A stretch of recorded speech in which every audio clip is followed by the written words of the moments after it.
வணக்கம் நண்பர்களே. இந்த பாடலில் நாம் காணவிருப்பது தனிப்பாடல் திரட்டில் சிவப்பிரகாச சுவாமிகள் எழுதிய ஒரு அருமையான தனிப்பாடல். இது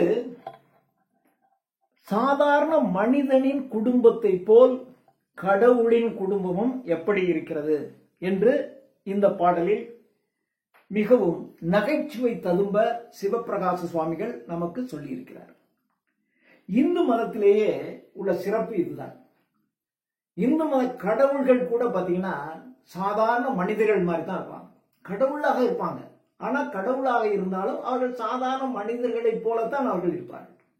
நம்ம மாதிரி தான் அவங்களுக்கு குழந்தைங்க இருக்கும், நம்ம மாதிரி பிள்ளைகள் இருப்பார்கள், நம்ம மாதிரி கணவன் மனைவி 2 ஒய்ஃபு, அதாவது அப்படிதான். அதாவது நமக்கு ஆறுதல் சொல்லக்கூடியவங்க நமக்கு இணைந்து இருக்கணும்.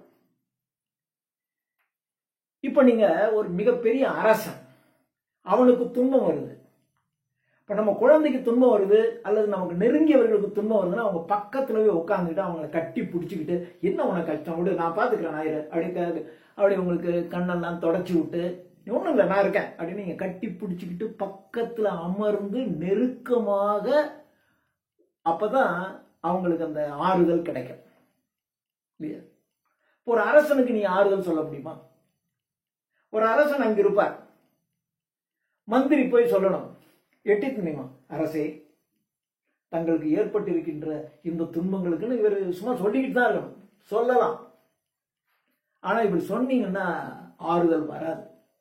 ஒரு குழந்தை அழுகிறது, நீ 5 அடி தள்ளி நின்றுட்டு, குழந்தாய் ஏன் அழுது கொண்டிருக்கிறாய், நீ இப்படி செய்வதனாலமா சரியா, அதை ஒன்றும் செய்து விட வேண்டாம், நீ ஒன்றும் கவலைப்படாதே, நான் இருக்கிறேன், உனக்கு உதவியாக இருக்கிறேன், நீங்க சொல்லிக்கிட்டு இருக்கீங்க, குழந்தை அழுகை நிறுத்துமா? போய் அப்படியே நீங்க கட்டி பிடிச்சு தூக்கி உங்களோட மார்போடு அணைத்து கொண்டு அதனுடைய கண்ணத்தோட கண்ணை வச்சுக்கிட்டு அப்படியே அந்த கண்ணெல்லாம் தொடச்சி விட்டு அப்பயும் கொஞ்சம் அழும். அப்புறம் தான் அப்படியே சொன்னீங்கன்னா அப்புறம் சமாதானமாகும். அப்படிதான் சமாதானம் ஆகும். அப்போ சமாதானம் பண்ணணும் அப்படின்னா நீங்க நெருக்கமா இருக்கணும். இந்து கடவுள்களும் இந்து மக்களும் ஒருத்தருக்கு ஒருத்தர் நெருக்கமா தான் இருப்பாங்க. ஏன்னா இந்த மக்கள் மாதிரியே கடவுள்கள் இருப்பாங்க. ஆனாலும் அவர்கள் கடவுள் தன்மை வாய்ந்தவர்கள் என்று மக்களுக்கு தெரியும். நீங்க சிவனுக்கு 2 பொண்டாட்டி, முருகனுக்கு 2 பொண்டாட்டி, அப்ப 2 பொண்டாட்டி காரண்டா. இவங்க சமுதாயத்துல 2 மனைவிகள் வைத்திருப்பவர்களை பார்த்தா கொஞ்சம் மட்டமா தான் நினைப்பாங்க. ஆனா அதே சமயத்துல முருக கடவுளுக்கு 2 மனைவி அப்படின்னு சொன்னா 2 கோயிலுக்கும் போவாங்க, திருப்பரங்குன்றத்துக்கும் போவாங்க. அங்க இல்ல இது 2வது பொண்டாட்டி வச்சுக்கிறது சரியில்லை, அங்கெல்லாம் நான் போக மாட்டேன் அப்படி சொல்ல மாட்டாங்க. அவங்க எல்லா இடத்துக்கும் போவாங்க. அது கடவுள். கடவுள் மனிதர்களை மாதிரி அவங்களும் வாழணும். அப்படிப்பட்ட ஒரு சூழலை மிக இப்படி ஒரு பாட்டை நான் பார்த்ததே இல்லை. நீங்களே பார்த்த இந்த பாடலை நீங்கள் தெரிந்து கொண்டால் நீங்கள் ரசிப்பீங்க. அண்ணன் தம்பிக்கு இடையில சண்டை, வீட்டில் இருக்க குழந்தைங்களுக்கு இடையில நமக்கு சண்டை வரும் இல்லையா? அண்ணன் தங்கச்சி, அண்ணன் என்னது இப்படி பண்ணிட்டான், தங்கச்சி தான் இதை பிடிச்சி இழுத்துச்சு, அதை அப்படி பண்ணிடுச்சு இப்படி பண்ணிடுச்சு, இவன் கம்ப்ளைண்ட், அப்பாவுக்கு தலைவலி எடுத்துக்கு பார், உன் பிள்ளைங்க 2 என்ன பண்ணுது பாருங்க, வந்து பாரு அப்படின்னா அப்பா உடனே அம்மாவை கூப்பிட, அம்மா என்னடா உனக்கு என்னடா பண்ணுது, நீ என்னன்னு விசாரிக்க தான் நடக்கும். சாதாரணமா நம்ம வீடுகள்ல என்ன நடக்குதோ அதை அங்க இமயமலையில நடக்குது. நம்முடைய சிவபெருமானின் வீட்டுல நடக்கிற நம்முடைய வீட்டில் நடக்கிற இதே சம்பவம் சிவபெருமானினுடைய இருப்பிடத்திலே நடப்பதாக சிவப்பிரகாச சுவாமிகள் ரொம்ப அருமையாக வேடிக்கையாக எழுதியிருக்கிறார். இப்ப இந்த பாடலை பாருங்க.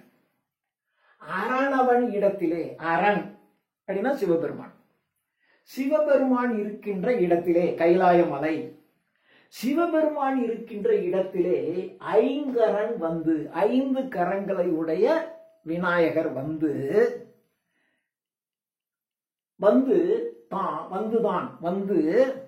ஐய யா அப்பா, என் செவியை, என்னுடைய காதை மிகவும் ரொம்ப, என் காதை ரொம்ப இந்த தம்பி முருகன் என் காதை பிடிச்சி கிள்ளிட்டான். ஏன்னா அவருக்கு யானை காது, அப்ப அந்த யானை காது பெருசா இருக்கும். அதனால முருகன் போய் அந்த பிள்ளையாருடைய காதை பிடிச்சி கிள்ளி விடுறாரு. அதுக்கு அண்ணன் போய் அப்பா கிட்ட கம்ப்ளைண்ட் பண்றான். அரணவன் இடத்திலே ஐங்கரன் வந்துதான் ஐய என் செவியை மிகவும் அருமுகன் கிள்ளினான். அருமுகன் என்றால் 6 முகங்களை உடைய முருகன் கிள்ளினான் என்றே சினுங்கிடவும். அப்படி சொல்லிட்டு சினுங்கான். அப்பா என்ன பண்றான்பா என்று சினுங்கினான், கம்ப்ளைண்ட் பண்ணான்.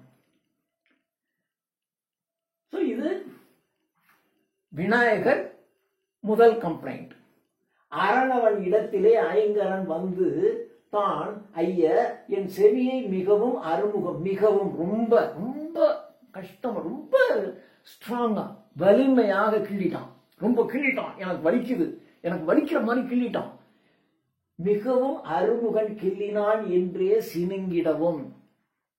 உடனே அத்தன், அத்தன் என்றால் அப்பா சிவபெருமான் வேலவனை நோக்கி, வேல் வேல் என்ற வேலவன், வேலை கையிலே தாங்கி இருக்கக்கூடிய முருகனை நோக்கி விரைவுடன் வினவே. உடனே அவன் கம்ப்ளைண்ட் பண்றான். அவன் செய்கின்ற புகார்தனை ஏற்று உடனே சரி சரி அப்புறம் கேட்கலாம்பா அப்படின்னு சொல்லக்கூடாது. ஏன்னா ஒருத்தன் நம்மிடம் புகார் அளிக்கிறான். உடனடியாக வேலவனை நோக்கி விரைவுடன் வினவவே. ஏன்னா அப்படி எல்லாம் பண்ண அப்படின்னு உடனே அவன் சொல்லி முடிச்ச உடனே வேலவனை முருகனை நோக்கி இவர் கேட்க, ஏன் இப்படி செய்தாய் என்று கேட்கிறார். அதுக்கு அவன் முருகர் பதில், அண்ணன் விநாயகர் என் சென்னி, சென்னி என்றால் தலைன்னு அர்த்தம், என் சென்னியில் விளங்கும், என் சென்னியில் இருக்கின்ற என்னுடைய தலையிலே இருக்கக்கூடிய கண் எண்ணினான். என் தலையில எத்தனை கண் இருக்குன்னு அவன் எண்றான். அவருக்கு 6 தலை, 6 தலைன்னா 12 கண்ணு. அவன் வேணுமே காதை பிடிச்சிக்கிறான். ஏன்னா யானை காது, அந்த யானை காது என்பதை அப்படி சுட்டாமல் சுட்டுகிறார் முருகன். அவன் காதை பிடிச்சி கிள்றாரு, நல்லா வலிமையாக கிள்ளி விட்டாரு. வலிக்குது அப்படின்னு அப்பாட்ட போய் கம்ப்ளைண்ட் பண்றான். உடனே அப்பா கேட்கிற, ஏன்னா அப்படி எல்லாம் பண்ண என்று கேட்பதற்கு உடனே அவன் சொன்னான், அண்ணன் மாத்திரம் எப்படி, என் தலையில எத்தனை கண்ணு, 1 2 3 4 5 6 இன்னும் 12 கண்ணு. அது வேணுமே, எல்லாருக்கும் 2 கண்ணு தான், உனக்கு மாத்திரம் ஏன்டா 12 கண்ணு என்று என் சென்னியில் உள்ள கண்களை அவன் எண்ணினான் அப்படின்னு அடுத்த புகார். அண்ணன் என் சென்னியில் விளங்கும், என்னுடைய தலையில இருக்கக்கூடிய கண் எண்ணினான் என அப்படின்னு சொல்றான். என வெம்பிடும், வெம்பிடும் அப்படின்னா வருத்தப்படும், வருந்துதல், வெம்பி போயிடுச்சுன்னு சொல்றாங்க, வருத்தப்படுது. வருத்தப்படும் பிள்ளையை பார்த்து, அந்த வருத்தப்படுகின்ற பிள்ளை முருகனை பார்த்து, நீ அப்படி விகடம் ஏன் செய்தாய்? இப்படி இவன் வெம்புறான், வருத்தப்படுறான். உடனே மறுபடியும் நீ ஏன்டா அப்படி பண்ண?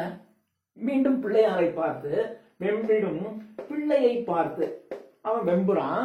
பிள்ளையாரை பார்த்து நீ அப்படி விகடம் ஏன் செய்தாய் என, இல்ல என்று வருத்தப்படும் பிள்ளையை பார்த்து நீ அப்படி விகடம் ஏன் செய்தாய் அப்படின்னு கேட்டான். பிள்ளையாரை பார்த்து நீ அப்படி விகடம் ஏன் செய்தாய். வெம்பிடும் பிள்ளையை பார்த்து, அந்த வருத்தப்படுகின்ற பிள்ளையை பார்த்து நீ அப்படி விகடமேன் செய்தாய் என்று இப்ப பிள்ளையாரை பார்த்து சிவன் கேட்கிறார். நீ ஏன் அப்படி பண்ண? அவன் காதக்கில்லைன்னு சொல்ற, அவனை கேட்டா இவன் என் தலையில இருக்க கண்ணெல்லாம் எண்ணுறான் அப்படின்ற. அப்படி விகடம்னா ஏன் அப்படி வேடிக்கை பண்ண என்றதானே, உன்னை அடிக்கல, ஒன்றும் பண்ணல, 12 கண்ணுடே உனக்கு 12 கண்ணுடா என்று எண்ணினாயே, ஏன் இப்படி வேடிக்கை செய்தாய்?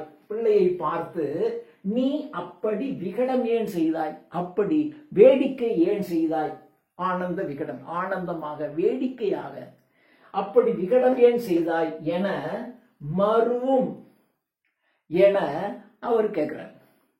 கேட்டவுடனே அவன் சொன்னான், மருவும் என் கை நீள முழம் அளந்தான்.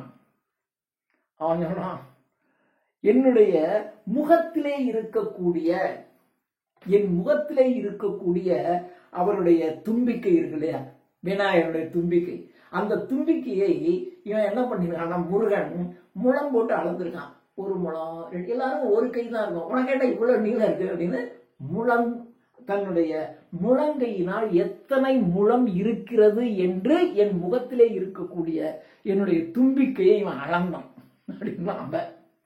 மறுவும் என் கை, என்னுடைய கை, கை என்பது இந்த இடத்துல தும்பிக்கை, கை நீளம், அதனுடைய நீளத்தை முழம் அளந்தான். எத்தனை முழம் என்று அளந்தான் என்ன அப்படின்னு அவன் சொல்றான். சொன்னோடனே மறுபடியும் முருகனை பார்த்து, நீ என்ன அப்படி பண்ண அப்படின்னு சிரிக்கிறாரு. அப்படி பார்த்து பார்க்கும் போது மயிலவன், நம்ம மயிலை வாகனமாக கொண்டிருக்கக்கூடிய மயிலவன் நகைத்து நிற்கிறான், சிரிச்சுக்கிட்டே நிற்கிறான். இந்த குழந்தைங்க அப்படிதான் பண்ணான். இது அவன் தான் அப்படி பண்ணான், நீ என்ன பண்ண, இவன் அப்படி பண்ணான், ஏய் நீ என்ன அப்படி பண்ண, அந்த அந்த அடிப்படையாக அந்த குறும்பு செய்தவன் அப்படி சிரிச்சுக்கிட்டே நிற்பான். அது மாதிரி மயிலவன் நகைத்து நிற்க, அவன் சிரிச்சுக்கிட்டே நிற்கிறான்.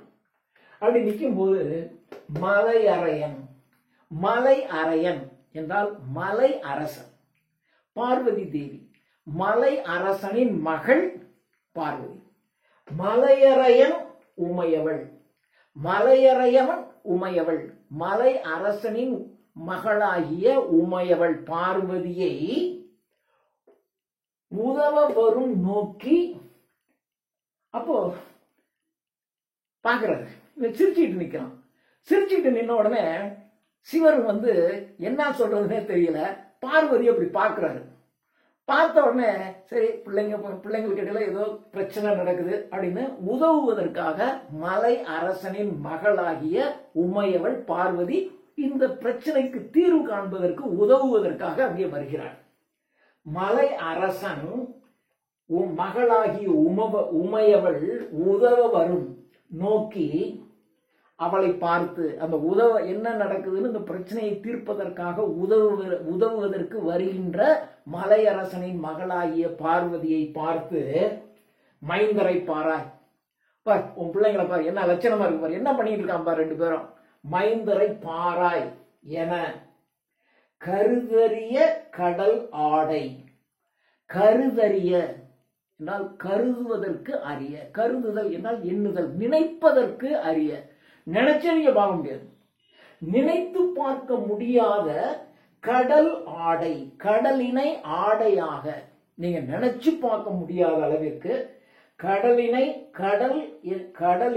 ஆடையாகவும், உலகு பல அண்டம், இந்த உலகம், கடல்ங்கிறது மூன்று, இந்த பூமியில மூணில் ஒரு பகுதி, அந்த கடல் தான் டிரெஸ் ஆடை. அப்புறம் இந்த உலகம், அப்புறம் இந்த உலகம் மாதிரி எத்தனையோ கோள்கள் இந்த அண்டத்தில் மிதந்து கொண்டிருக்கிறது, இந்த பல அண்டம். கருதறிய கடல் ஆடை உலகு பல அண்டம், இது எல்லாத்தையும் கருப்பம் இல்லாமல் கற்பப்பையில் சுமக்காமல் இவ்வளவையும் பெற்றவள் உமையவள். இது எல்லாருக்கும் உண்டு. அதாவது அந்த சாதாரண மனிதர்கள் மாதிரி, சாதாரண மனிதர்களை போல இவர்களுடைய நடத்தை இருக்கும். ஆனா அந்த குழந்தைய பெற்ற வழியெல்லாம் பார்த்தீங்கன்னா சாதாரண நம்ம மாதிரி ஆணும் பெண்ணினால் கூடினார்கள், அதில் இருந்து ஒரு குழந்தை இருக்காது. ஏன்னா அது தெய்வாம்சம் பொருந்தியது, அப்படித்தானே காட்டணும். இது எல்லா மதத்திலையும் இருக்கும், எல்லா மதத்திலையும் இருக்கும். அதை ரசிக்க தெரிஞ்சுக்கணும். கன்னிமரியாள், கன்னிமரியாளுக்கு கன்னியாக இருக்கிறவளுக்கு ஒரு குழந்தை பிறக்குமா அப்படின்னு நீங்க கேட்டீங்கன்னா அர்த்தம் இல்லாதது.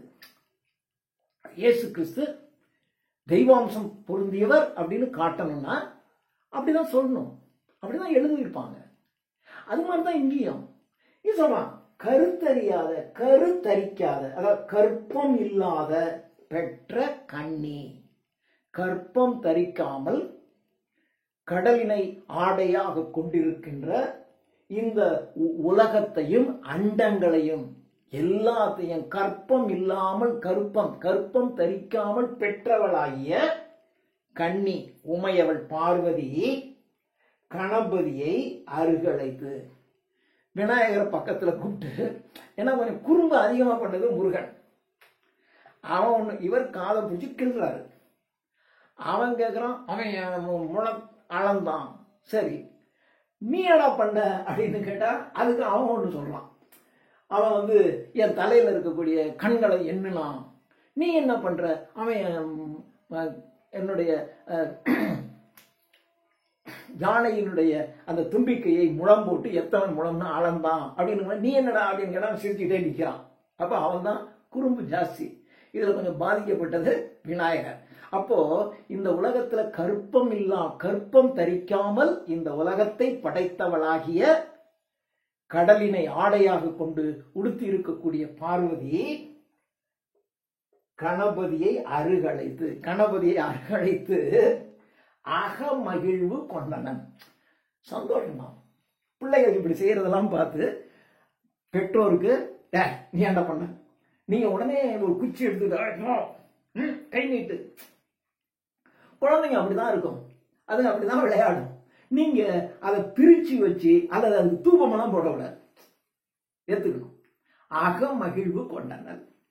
இப்படி அன்னி பண்ண ராஸ்கல் பிள்ளை பண்ணக்கூடாது அப்படின்னு அவனை அகமகிழ்வு அருகழைத்து அகமகிழ்வு கொண்டவன். களிப்புடன் உமைக்காகவே, களிப்புடன் மகிழ்ச்சியுடன் உமையவள் களிப்புடன் உமையவளுக்கு மகிழ்ச்சி தரத்தக்க வகையிலே கணபதியை அருகழைத்து பக்கத்துல வச்சுக்கிட்டு உமையவள் அப்படி செய்தாள் என்று இந்த பாடல் ஒரு பெரிய பாடல் தான். ஆனா ரசிப்பதற்கு அவ்வளவு செய்திகள் இதுல இருக்கு. ரசிக்கலாம். சாதாரண குடும்பம், கடவுளின் குடும்பத்திலும் இப்படிதான் நடக்கும் என்று அழகாக சிவபிரகாச சுவாமிகள் இந்த தனிப்பாடலை இயற்றி இருக்கிறார். நன்றி.